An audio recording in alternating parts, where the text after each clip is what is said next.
Hi, we're here to show you today the detection of carburization in a furnace tube sample. This is 9 chrome material, which has 50% carburization from the outside for most of the sample and 100% through-wall carburization for the hot side of the sample. To show how we detect this, we start the data recording and then start rotating the probe around the sample. At the moment, we're on the cold side of the sample, coming around to the hot side where the 100% carburization is.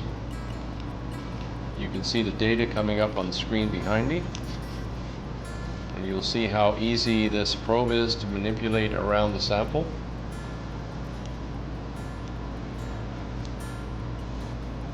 Here we are back at the cold side again. We just stopped the recording, and we have this set up so that it's calibrated.